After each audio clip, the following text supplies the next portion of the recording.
currently serving out at Fort Yamhill State Heritage Area in Grand Ronde. And this is a fairly new park. It's still in the initial stages of development.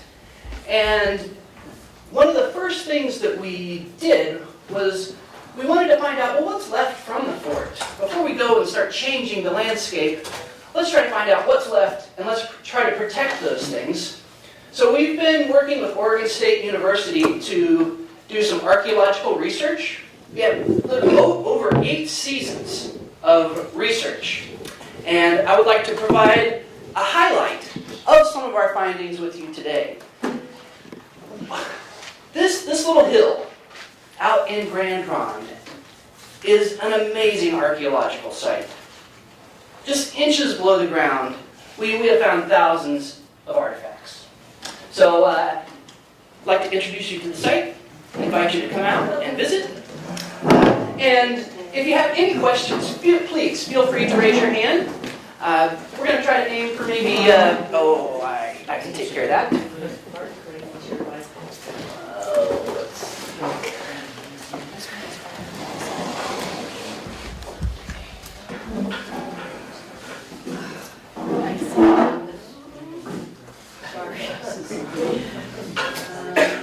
I have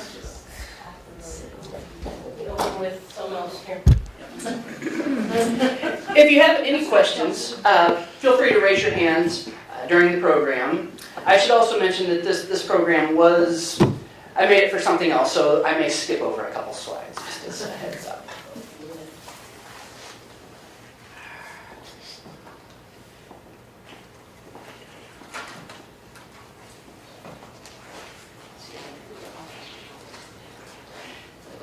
So, are all of you familiar with where Fort Yamhill is at, or a little bit about the history of the site? Okay, so it's about 27 miles west of Salem, right near Valley Junction. But the fort was open for 10 years, from 1856 to 1866.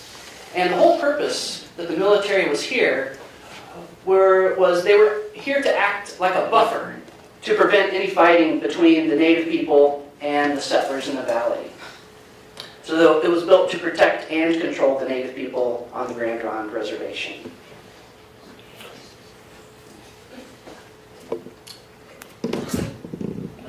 There you go. Fortune is with us.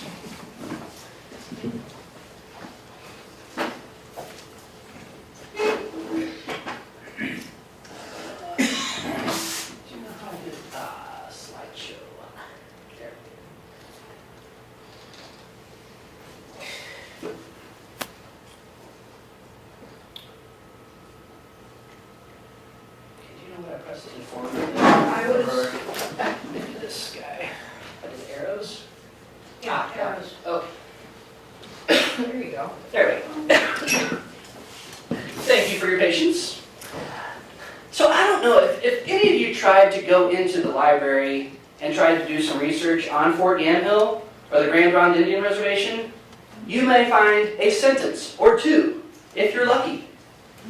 It just amazes me that we're here in the year 2016 and this history hasn't been documented accurately, but it's also exciting because now we get to work together with the university and with the tribe and really do a thorough study of this history.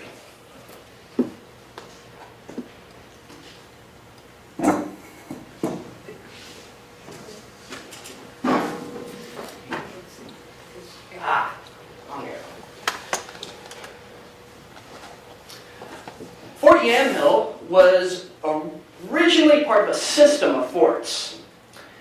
And these forts included Fort Umpqua to the south, the Siletz Blockhouse, Fort Hoskins, and Fort Yamhill. All of these forts were located along main travel routes.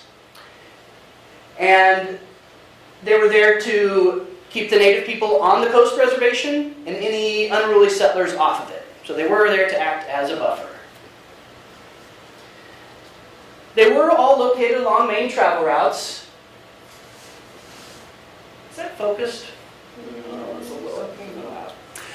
So Fort Yamhill is actually located along the Tillamook Trail. And the Tillamook Trail was the best route from the valley out to the coast. So it started somewhere around Salem, went through Valley Junction, up and over Mount Hebo, and then onto Tillamook Bay. Tillamook Trail. The military recognized the value of this route. They wanted to control this road. The road existed prior to the fort. So all these little squares are the buildings that the military built. And they built it right next to this road. And there's a little zigzag line at the top. That's actually the border of the reservation. So the military is right on the border, right on the road. That portion of the road where it enters the fort and the reservation, the topography actually creates a little bit of a bottleneck. It's a pinch point. And the military put a gate across that pinch point. And anyone wanting to enter the reservation or leave had to have a pass. So this was one way that the military was able to keep the two groups separate, was by regulating traffic on and off the reservation. There's really two periods to Fort Yamhill. The fort started in 1856 with the professional army. The regular army from back east was here. But then the Civil War started, and all of those men were needed back east. So they left Oregon. But there was still a need for the military.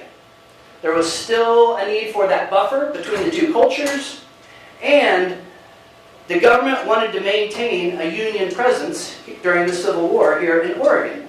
So the fort was manned with militia troops from California, Washington, and Oregon. And then the fort closed in 1866, so it was only open for 10 years. Then the military has an auction, and they sell off all of these supplies, including the buildings. A lot of the buildings were moved, or they were taken apart for the materials. There are two buildings that we know of.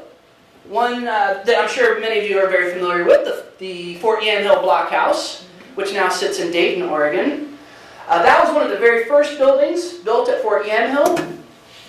And then in 1866, it was moved to Grand Ronde Agency, was used as a jail for a couple of years, and then pictured here in 1911, it moved to Dayton, Oregon, where it sits today. I don't think we're going to move that building from Dayton back to Grand Ronde. It's taken on a new history in Dayton.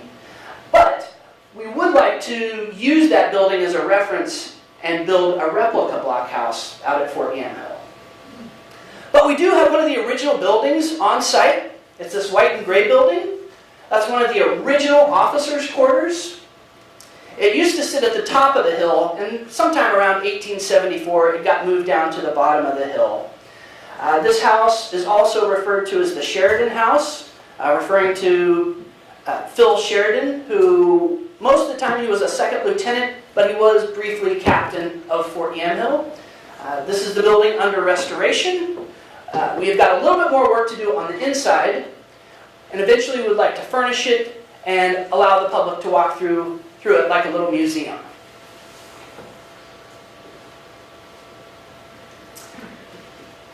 Early research, we also dove into the military records. The military keeps pretty good records. And we found some records were missing, some records were present. But we did find 4 maps of the fort. And each of these maps holds slightly different information.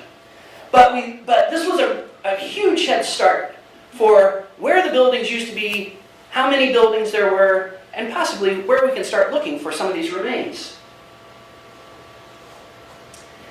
Now, out of all of the maps, this one has the most detail. We refer to this one as the Davidson map. But it not only shows the little squares for the buildings, but there's actually enough detail that it shows the floor plan of the buildings. It shows where doors, windows, porches, and fireplaces existed in these buildings. Even though this is the most accurate map, there's a lot of problems with it. There's a lot of inaccuracies as far as the scale from one group of buildings to the next. So we needed to come up with an accurate map. And the only way that we could do that is with archaeology. So we started to use different pieces of equipment, like metal detectors, radar, other fancy pieces of equipment, to find out where are these building sites. But truly, the best way to find these building foundations is through excavation. So Oregon State University uses a 1 meter by 1 meter pit, and they go down 10 centimeters at a time, digging very, very slowly. And we found that in most of these areas where there were buildings, there's a complete stone foundation just inches below the ground. So even though all of these buildings have been removed, the footprint of the fort is still in place. Some of these archaeological features have been preserved very well. In this block, you can actually see some of the chisel marks made by the soldiers. This was just quarried on site. It's not a very strong rock, it's just a mudstone. They were dry stacking it. It worked.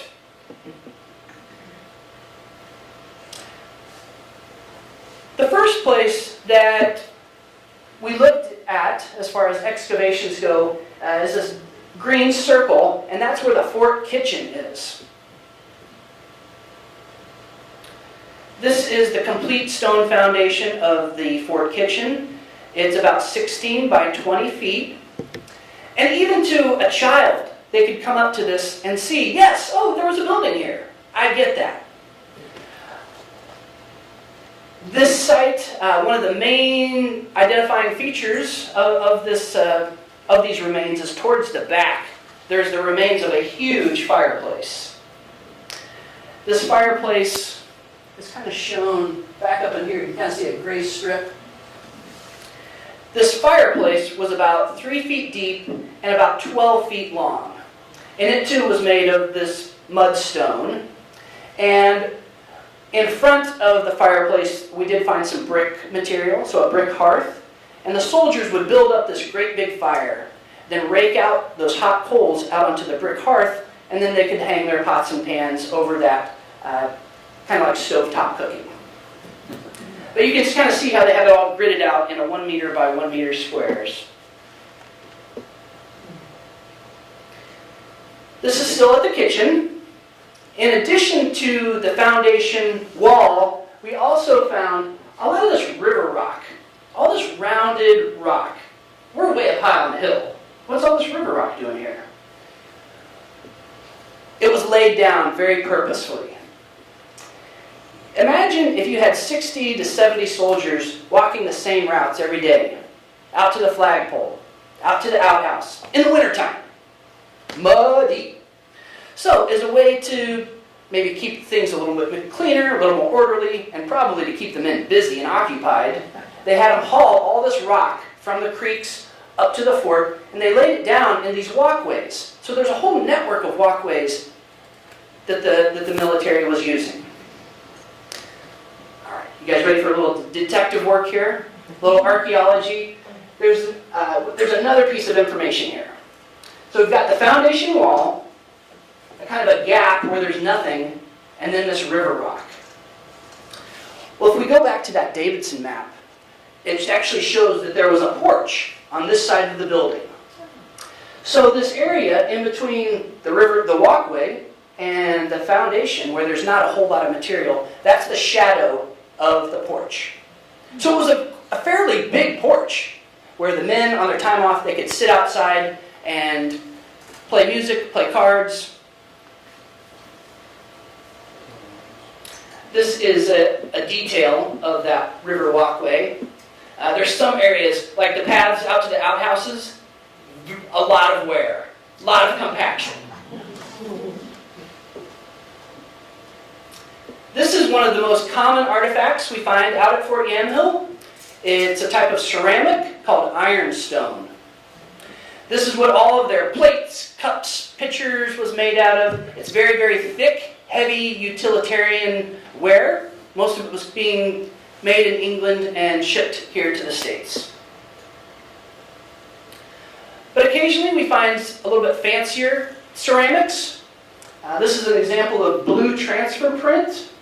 And sometimes it has agricultural scenes or floral patterns. But it is a little nicer, a little bit more expensive. So normally this type of artifact is associated with the officers. Since they made a little bit more money, they had more money to spend. But somehow this piece made its way down to the kitchen. It's always nice to find cooking tools when you're in a kitchen. So we did find some spoons. Those at the top are actually some knives, knife blades, some sharpening stones at the bottom, and a hook for maybe hanging some pots and pans. We found uniform items. Right where that porch was, we found this belt buckle that has US stamped on it. That's one of the nicest artifacts that we've found at the site. We've also found a diversity of buttons, and some of these are very dateable. This one right here actually has two cannons crossed. So that is the symbol for their artillery. Artillery was only at Fort Yamhill for 1 year. Same thing with, there's another button with a D on it, the Dragoons. They were only there 1 year. Originally, these buttons and that brass and the belt buckle would have been yellow brass, polished, just like my badges. These were the symbols of authority for the soldiers. It's kind of a detail of military buttons and some civilian buttons down at the bottom, or buttons from their underwear, undershirts. Just nice and plain crosser buttons. We have found hundreds of buttons. We've also found a diversity of tobacco pipes. Like I said, they're hanging out at the kitchen on their time off, sitting out on the porch, smoking tobacco. Many of these would have been available for purchase down at the Sutler store. And along with the smoking, there was also quite a bit of drinking that went along with that. The dark brown glass and the green glass are usually alcohol bottles. We have found lots and lots and lots of beer bottles. The soldiers also preferred whiskey to drink. They would go out, they would come into the valley and buy alcohol and bring this back to the fort. Some of this did make its way onto the reservation. So the soldiers were hired to protect these native people and calm the area, yet many times they were the source of problems. In contrast, the officers, normally we find alcohol associated with them involving brandy or sherry, sometimes champagne, a little bit nicer, high-end drinks.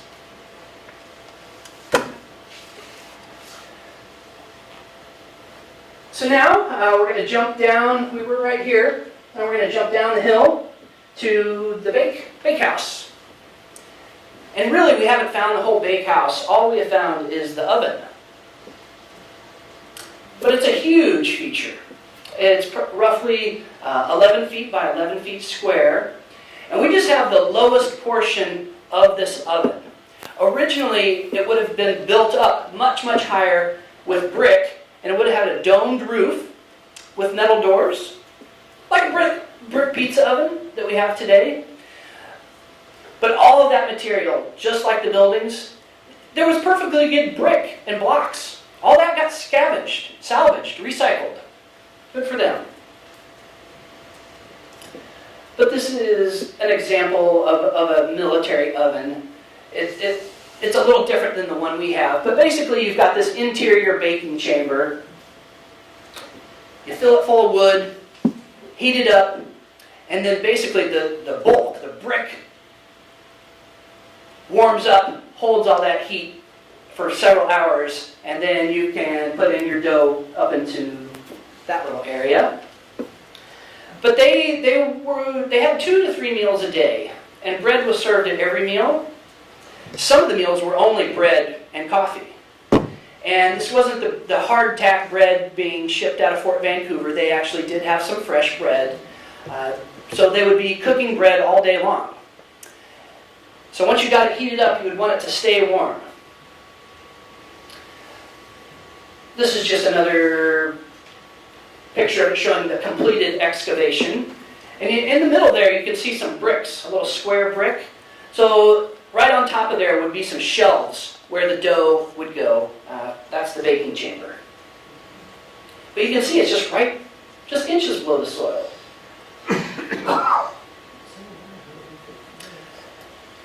So they did have to do some repairs and some improvements to the oven.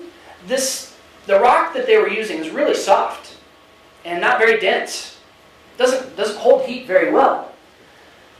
So they thought, we've got other rocks, other materials. So they found some basalt boulders down in the creek as well. Basalt is very dense, very heavy. It holds on to the heat for a very, very long time. So they were heat sinks, and it made the whole oven much more efficient, being able to hold on to that heat for a longer time. With different architectural items, we have found thousands of square nails, got a pretty fancy doorknob there, and then some zinc plating. A lot of times they would use this zinc plating in front of fireplaces or in front of ovens, on the wood floor as a means of fire prevention. A lock and a key. You have to remember, maybe a quarter mile from the fort, just down the hill, there were about 1,000 starving Native people. So the military did have food stores in their warehouses and their bakeries. So there was a need to lock things up, not only from the Native people, but also from the soldiers after hours. After a few beers, they definitely caused some trouble.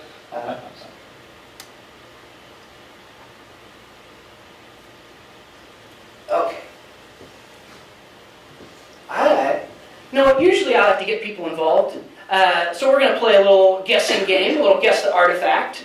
We'll start off things real easy, but if you think you know what this artifact is, go ahead and raise your hand. This one's pretty simple. Any guesses what this artifact might be? A pan? Good guess. Not a pan. Is that 4 inches, that scale down there? This 1 centimeter. Centimeter. Centimeter. Okay, so it's about 2 inches wide. Yeah, that's about right. Looks pretty thin metal. Tin cup? Very close. Well, probably like a tin can. Very good, very good. But flattened out. Mm-hmm. Mark Twain talked about opening a can of peaches. So I thought, I didn't know they had canned food back in those days. They did, right? Yes, yes, sir. Bucket? Possibly a small bucket. I think from the scale, it's more of the size of a can. So a lot of their preserved goods was coming from Fort Vancouver. So it would be shipped up the Willamette, up the Yamhill to Dayton, and then they would have to bring it by wagon out to Fort Yamhill. So these guys are literally at the end of the supply lines, and they were encouraged to be as self-sufficient as possible, so they wouldn't have to ship all this stuff. So they did have a garden. They did buy from the local civilians. They had contracts for beef and produce. Dairy was all procured locally. Okay. What's that artifact? I thought I heard it. Marble? Good. We found clay marbles, ceramic and glass marbles. We've also found dice. And in the literature, there's many instances of the soldiers playing cards. So they loved to play games on their time off. They had to entertain themselves. And just about any game you could add some money to for gambling. And that was a very common thing, is gambling. But we did find a diversity of marbles. Now we're going to move from the bakery up to the top of the hill, up to Officers Row. And I'll just refer to those as houses 1, 2, and 3. But they're the buildings up along Officers Row. So we have this house. In fact, when we first bought the property in the mid-'80s, this is what this house looked like over here. We didn't even realize it was a military building because it had been changed so much. But we started to investigate the building, and we started to find square nails, hand-hewn timbers, all very old construction methods and materials. And then once we started looking at the layout of the building, it matched up perfectly with that map, with the Davidson map. So all indications that yes, this is an original fort building. So the next question we wanted to answer, well, we've got 6 officers' quarters. Which of those 6 buildings do we have here in this building? So we had to rely on archaeology. So we did find a complete stone foundation. We also found foundations for a front porch. We had no information on the front porch. So this porch was reconstructed using this information. We also wanted to know about this bay window on the side of the building. That's kind of fancy. You know, does the military use bay windows? So we wanted to ask, is that an original part of the house or not? Was that added later? Archaeology was able to answer that question. So the bay windows on the side of the house, so if we come right over here, right here in this area, there is a foundation that matches up perfectly with that bay window. It was in the right location, it's the right dimensions. So yes, the bay window is an original part of the house. And which house do we have? We have the first house in the row of 6. This bay window looked out to the main road, the main entrance to the fort and the reservation. So the officer inside this house could watch every person entering and leaving the fort. He could probably also watch the sentry, make sure he's not asleep at his post. But just another sense of control. We're watching you. We're in control.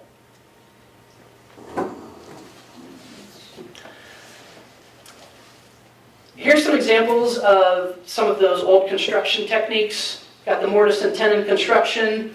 On the outside, we did find some whitewash, and we were actually able to replicate the roof of the porch using this line. There's also paint lines, paint shadows on the inside that we were able to use to replicate the finished carpentry around the doors and the windows. A lot of that finished carpentry was made by civilians. Those families still live in the area. So using archaeology to reconstruct the building.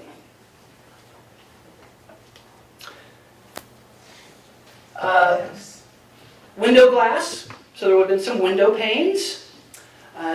Who knew that they had screws or bolts, rollers? And then E is actually some pipe, plumbing. At the top of the hill, the military had a reservoir, and they actually had gravity-fed water going into the officers' quarters. And we actually found some of that plumbing. Unfortunately, that plumbing is lead. It's rolled lead pipe. They were only there for 10 years. And most of the time they were just there for 4-year stints. So. But here's a diversity of artifacts that we found up along Officers Row at House 1. We've got some sherry glasses, some tumblers. That brown bottle, not the tallest one, but the next tallest one, is actually a bulk ink bottle. It has a little fluted lip to it, so they could pour into a smaller inkwell. We did find some inkwells, just a diversity of glass and ceramics. House 1 gave up lots and lots of artifacts. Right at the back of the house. They were just throwing it all right out the back. That was their trash bin. Any guesses what this might have been used for? It looks like it's a part of the seal of the United States on some. Yep, you are close. Yep, these are some symbols that we still use today. Got the bald eagle, stars, 13 stars for the 13 original colonies. The text would have said E pluribus unum. So this is another brass uniform item to designate the soldiers as the authority. They had these hats that kind of looked like a cowboy hat, but they would flip up one side. And this was a pin that would hold that brim up. So it's a hat pin. So that's been magnified. Yes, yeah. Real size is probably about that big. Another brass uniform item. House number. This would go on their hats and designated what unit they were a part of. So there was the 9th U.S. Infantry was here in Oregon. So the 9th U.S. Could it have been the 6th Infantry Group? Possibly, yeah, possibly. I know for sure the 9th was here. I don't know, I don't think the 6th was, but good point. Keeping me on my toes. I like that. Okay. This one's interesting. It's made of metal. It has some cross-hatching up through here. And probably would have been used around breakfast.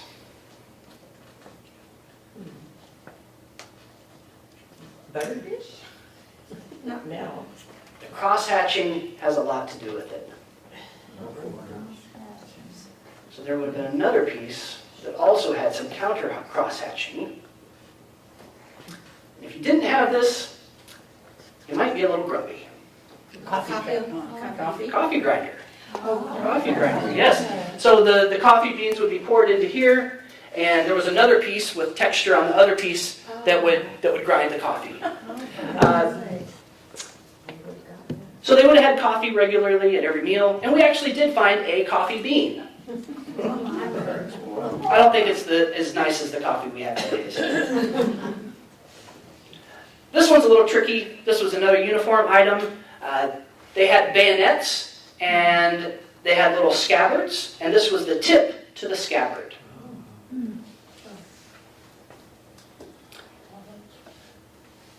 What do you think was in these bottles? Medicine? Good, yes. Yep, we got some medicine bottles over on this side, possibly some perfume bottles, so health and sanitation. Number D, we've got a comb. Many times the combs were made from bone or baleen, whale bones. This one's kind of tricky. Carpet bag. Yeah. Yes, how cool is that? How could you tell? Through the archaeologist's eyes. Yeah. That's all I can say. That's the metal closure. Correct. That's all we have left. The All of this is dirt. It's just the metal lid. Yeah. Okay. Amazing how many cups they found. Yep, we got some teacups. So these were found up along Officers Row. We've got some hand-painted scenes on them and patterns, making them a little bit nicer, a little bit more expensive. So we have found a diversity of food remains, and there's a lot of information here.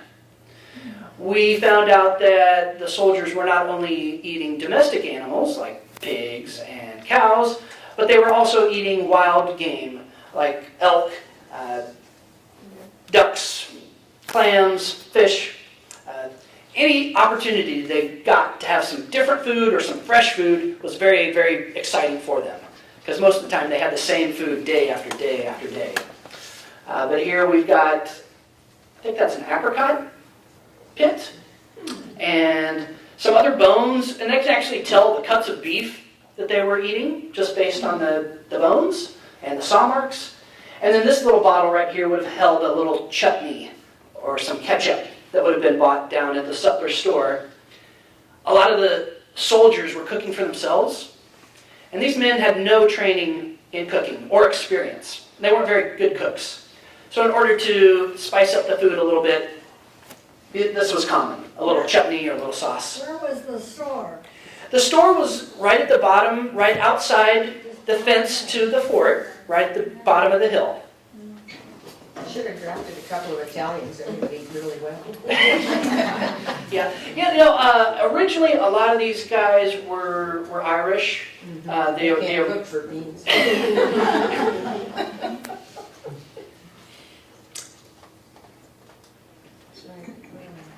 some more ink well items and some slate at the bottom. So writing instruments. Yes. Yeah. So we talked a little bit about tobacco pipes. This one is pretty interesting. There's a whole series of pipes that have people's faces on them. And they're actually famous people. We know who these guys are. They were politicians. They were running for presidency. And this was a campaign pipe, a way to promote themselves.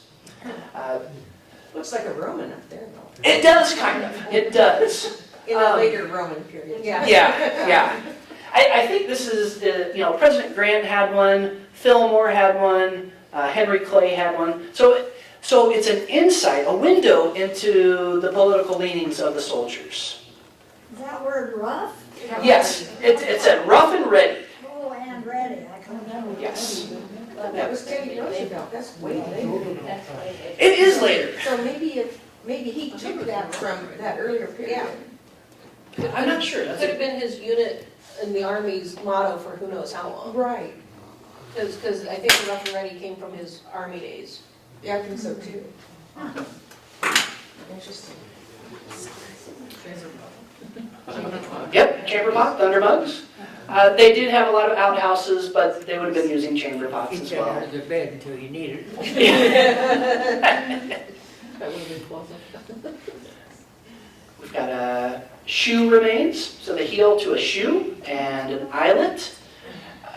I'm a little hesitant to attach any other information to this, to say that it was a woman's or a child's. It's smaller. Medium, small.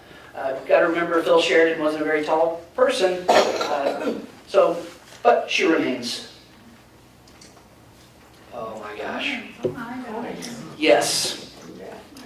This is so rare that we found coinage. There was very, very little money in circulation at this time. And we've been digging at this site, like I said, for over 8 years, and we've only found 2 coins. We found a dime and a quarter. But the dime's from 1836, the quarter's from 53. But really good preservation. I mean, you still got a pretty good image there. And we're not quite sure what's going on with this hole right here. We don't think it was for adornment, because it wouldn't be oriented properly, wouldn't hang properly. But one Dr. Bronner said that early on, one way that people would travel with their money is to have a little piece of leather strung through those coins. Maybe one theory. Like I said, most of the time these guys got paid with script at the local store. What's it called, script? Well, they would get credit. Oh, so it was a script. Usually it's not with a T. Script? Yeah. Oh. Script is kind of like fake money. It's not really fake, but it says this represents money. Okay. And with a T, it normally means writing. So Ah. it could have come from there. I think that's my mistake. But, okay. Thank you for the correction. But yeah, they would just get credit at the local store. Sometimes the paymaster might not show up for months. And then he shows up, pays the guys. What's happening that night? Gambling everywhere! They have guys losing their whole shirt, losing their whole paycheck in one night. We've also found there weren't any big battles fought out at Fort Yamhill, but they did have target practice, and we've actually seen some evolution in weapons technology. They're going from muskets to rifle barrels. So we've got a pretty good start. We've been doing quite a bit of research. We've got a half-mile interpretive trail and picnic tables and interpretive signage, and it's just a very, very beautiful site. But right now, it is just an open site. You really have to use your imagination. So there's no way that we can rebuild all 20-some buildings. It would be way too expensive, and we don't really know what a lot of these buildings look like. So we're thinking about using this technique called ghost buildings. We use this out at Willamette Mission very effectively. But we're thinking about using this technique to volumize the site to give visitors a sense of really how big this fort was. We would also like to have a small little visitor center there someday to have some of these artifacts on display, maybe have some books available for folks. But these are our plans for the future. So a lot of the pictures and information came from Justin Eichelberger's master's thesis, so I would like to give credit to him. They have been great partners. And there is a possibility that OSU is going to be coming out to Fort Yamhill in 2016. Usually they come out in July and August. So, stay tuned. We'll probably advertise this in the local paper and on our website, but it's a great opportunity to come right in your backyard and see active archaeology and see archaeology in action. So it's free, it's open to the public. Yes? Is that the same professor that did shampoo? Yes. He is unbelievable. I recommend that you come to his talks. He will keep you glued to your chair. He's amazingly good. Yes, we're so lucky to have Dr. Bronner as a part of this project. So I do have some brochures in the back on the table. Feel free to help yourself. I've also got a couple of my business cards. If you're interested in coming out and bringing a good group, we can do tours for you. But I would really encourage you to come out and visit the site. Yes, ma'am. I just had a comment to make I'm proud of, sort of. My son worked for the outfit that restored that bay window. Cool. And when we had a DAR meeting out there several years ago now, and they were in the process, so he's told me what to look for and so forth. And what's the, you know the name of it, it starts with an A, but what is it? Anyway, he worked for them when he Oh yes. retired. Wash and dry it, and then next time you see you. How much communication do you have with the Confederated Tribes at Grand Round? There are 5 tribes that are together, and they usually refer to themselves as the tribes, not the tribe. Yes, that is an excellent question. How closely is Oregon State Park working with the Confederated Tribes at Grand Ronde? We've been working with them very closely. Even before we started buying the property, we invited them to the planning table, and they've been in the planning process the whole way. And a lot of the stories that we share have been from information that they've provided for us. A lot of the brochures and the signage that we develop, they have to look at it to approve. And they've given us some grant money to help restore the officers' quarters and to develop the site. So I can't say enough. They've been excellent partners. And I think as long as we're open and we have those open lines of communication and we approach it that way, we're going to continue to build our community. Excellent. Does do your brochure show the location of this Fort Yamhill? Does it show us how to get out there? There is a very, very general map on the back that shows the main highways. Yep. Thank you. He did the sign. Did the government build you housing on site, or where do you live? I live in Grand Ronde. There is, not right at the park, but just down the road, we do have a shop and a house that I rent. Oh, you said Yamhill over there. It's Fort Yamhill, it's the fort, not, Fort Yamhill. it's Fort I Yamhill, thought yeah. you just said you lived in Yamhill. No. Any other questions? Did they have or am I remembering wrong, did they have a couple in an RV when we were there that time? Yes. That's fun to do. If you happen to come up and I'm not there, we usually do have a host couple that lives on site, and they can provide information for you. They're trained in fort history as well. But they're excellent partners as well. They help keep an eye on the park for us and help take care of it as well. Yes? I was kind of thinking I'd read an article that they had in the paper a few years ago, and didn't those folks have some kind of transportation so they could take people around the Yeah, we did. park? We rode in something. Yes, we have, there's been, over the years, there's been several articles in various newspapers highlighting the development of the park and the archaeological research. But we've got this beautiful, it's about a half mile, or is it that's more like a quarter mile trail. And it's graveled, it's very nice. But we do have a 6-person golf cart that we can drive people up to the top of the hill so they can see the displays and see the site. And usually that is available by request. We usually have it up there. So. Is that Fort Hoskins doing anything too, or? Yes, Fort Hoskins, they are doing some work there. They recently moved one of their original officers' quarters back to the fort site, and they've been in the process of restoring that building. They also just got a volunteer to live on site to help kind of keep an eye on things and provide information to the public. So they're still in development as well. And then they've got this whole other project that's more related to the forest thinning. Well, thank you so much for your attention.